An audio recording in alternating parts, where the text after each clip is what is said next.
Good evening and welcome to CYC News for today, the 28th of February 2016 and the 20th of Amshir 1732 AM. I'm Angie Victor. In today's headlines, USA government enlists tech giants to fight ISIS messaging.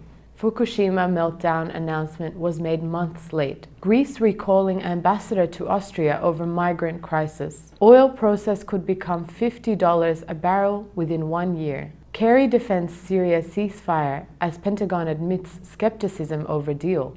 3,000-year-old fingerprints are found on an ancient Egyptian coffin lid. And World Health officials deny any links between pesticides and microcephaly.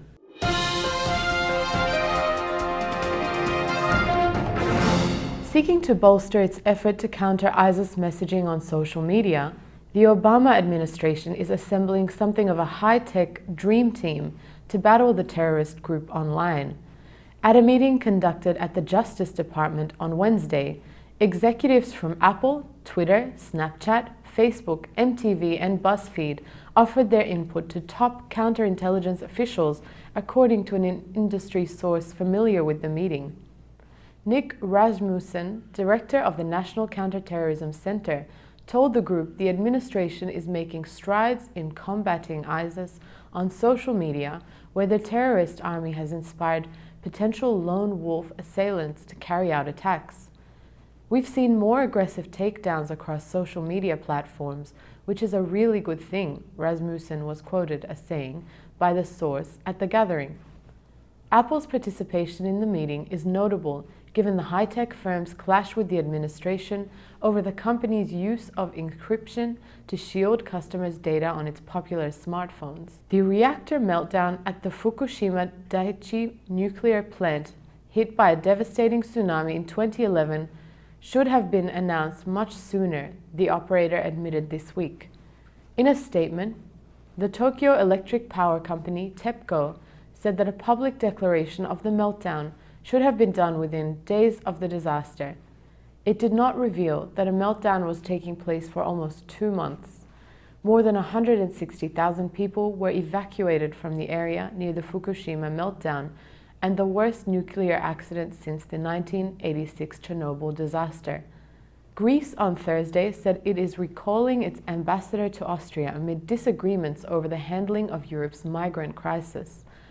The move comes a week after Austria announced it would let no more than 3,200 new entries into the country per day and take only 80 applications for asylum daily. And it comes a day after Austria held a meeting with Balkan states to address the migration crisis, a meeting to which Greece, the nation, though through the vast majority of a surge of migrants from the Middle East and Central Asia are accessing Europe, was not invited. The Greek Foreign Ministry said on Thursday that unilateral initiatives to resolve the refugee crisis and the violations of international law by EU member states are practices that can undermine the foundations and the process of the European integration.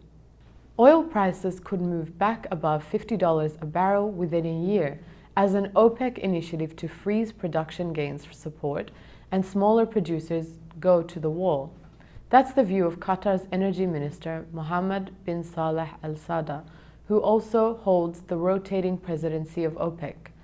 At the moment, the best possible feasible proposal is to freeze at the level of production of January, Al Sada said in an exclusive interview with CNN Money on Thursday. We think a production freeze will gather more and more approval because it is in the interest of all the parties. 5 of OPEC's 13 members, Saudi Arabia, Kuwait, UAE, Qatar, and Venezuela, plus Russia, have agreed to keep output steady. The idea is that by freezing production, the countries will be able to fight a global supply glut and save their endangered economies. But oil markets continue to be rattled by chaos within OPEC.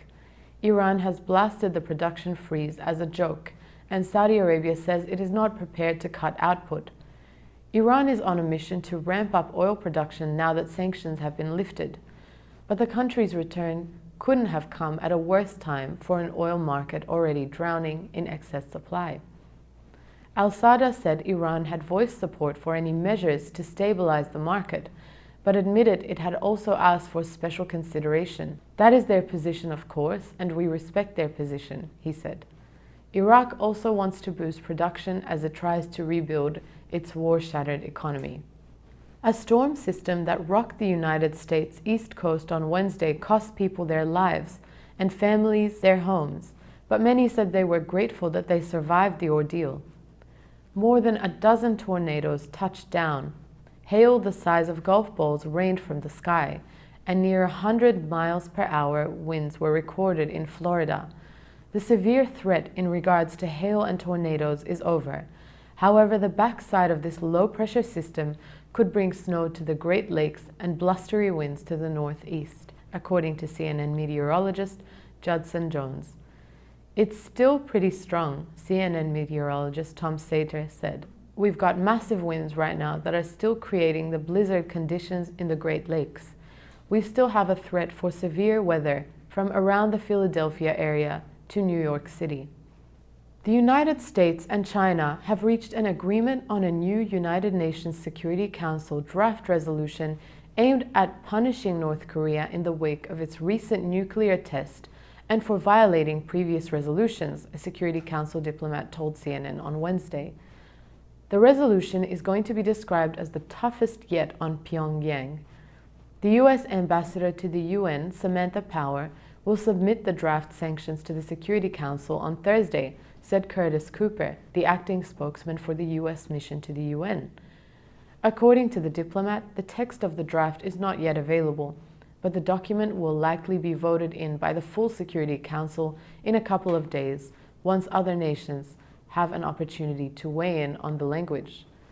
In January, Pyongyang claimed to have successfully tested a hydrogen bomb in its fourth nuclear test. Then, on February 7, Pyongyang said it had successfully launched an Earth satellite into orbit via the long-range Kwangmyong-song carrier rocket. Both the test and the launch were carried out in defiance of international sanctions. Also on Wednesday, National Security Advisor Susan Rice met with Chinese Foreign Minister Wang Yi at the White House. They agreed on the importance of strong and united international response to North Korea's provocations. They agreed that they will not accept North Korea as a nuclear weapons state.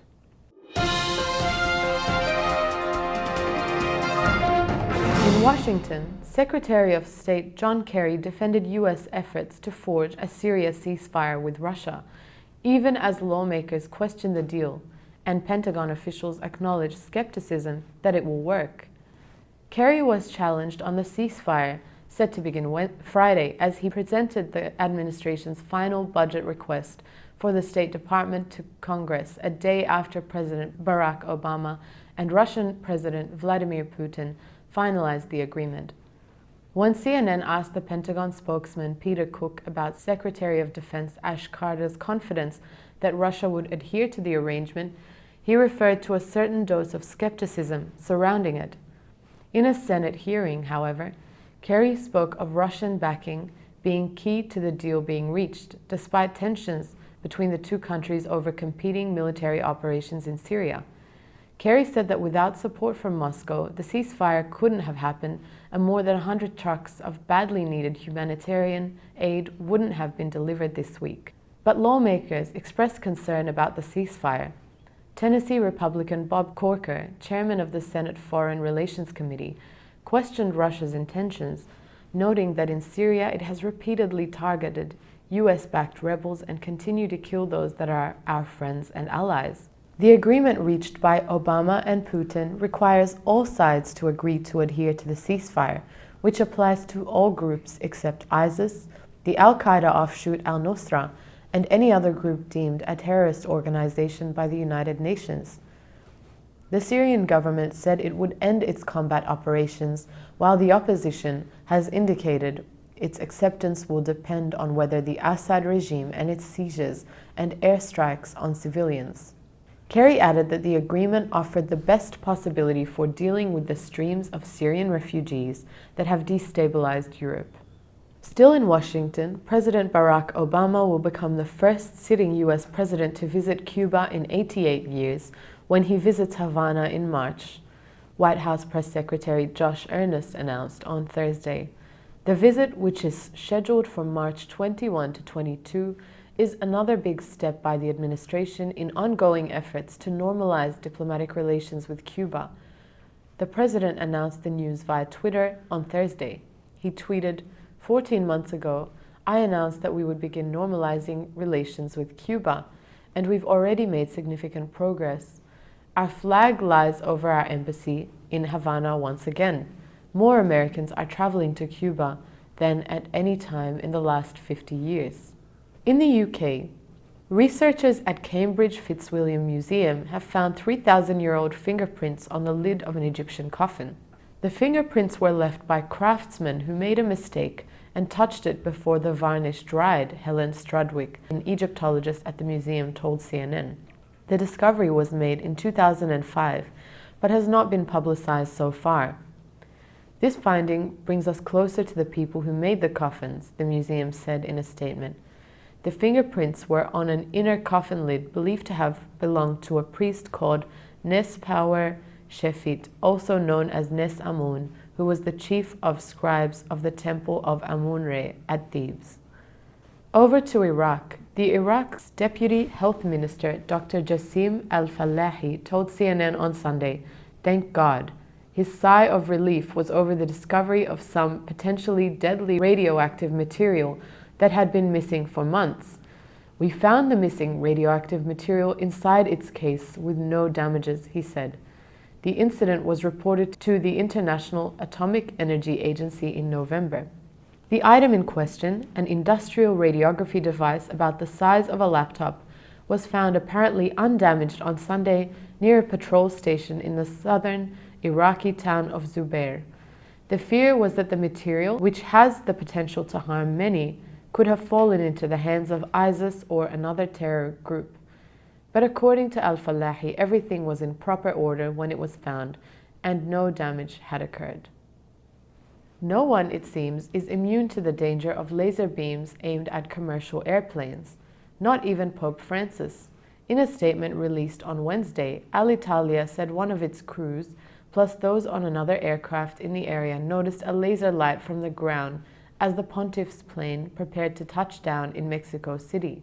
Flight AZ-4000, which had just come from Havana, Cuba, where Francis met with Russian Orthodox Patriarch Kirill, managed to land safely last Friday in time to kick off the Pope's 5-day trip to Mexico. According to Alitalia, no crew members or passengers were injured by the beam. The Vatican said it didn't even know until later about the lasers pointed at the aircraft. Still, the incident raised enough concern for Flight AZ-4000's captain Massimiliano Marcelli to promptly report it to the Benito Juarez International Airport's control tower. Brazilian health officials and the World Health Organization are denying links between a well-known pesticide and microcephaly, a condition that causes babies to develop abnormally small heads and leads to death in some cases. The pesticide is called pyriproxyfen, and it's used in water tanks to eliminate mosquito larvae. A group of doctors from Argentina claimed this larvicide could be behind the recent surge in babies born with microcephaly in Brazil. Based on this claim, Rio Grande do Sul, Brazil's southernmost state, has decided to ban the larvicide. And finally, the news out of Dallas in early February exploded around the world. Zika can be sexually transmitted. Suddenly, a virus that wasn't supposed to be a game changer in the United States took on a whole new dimension. It spurred the Centers for Disease Control and Prevention to add recommendations for safer measures to the already growing list of precautions needed to protect pregnant women from getting Zika and possibly infecting their unborn babies. However, the Dallas case wasn't unique. The first known case of sexually acquired Zika in the United States actually occurred 8 years ago in northern Colorado after a husband and wife reunion. The story of how microbiologist Brian Foy obtained Zika in Africa and passed it on to his wife, Joy Chilson Foy, when he returned home, reads like a novel. However, clues from Africa and laboratory proof successfully showed that a mosquito-borne virus was sexually passed on. And that's all for CYC News. A reminder you can watch this news bulletin again on YouTube. I'm Angie Victor from the CYC studios in Sydney, Australia. Good night and God bless.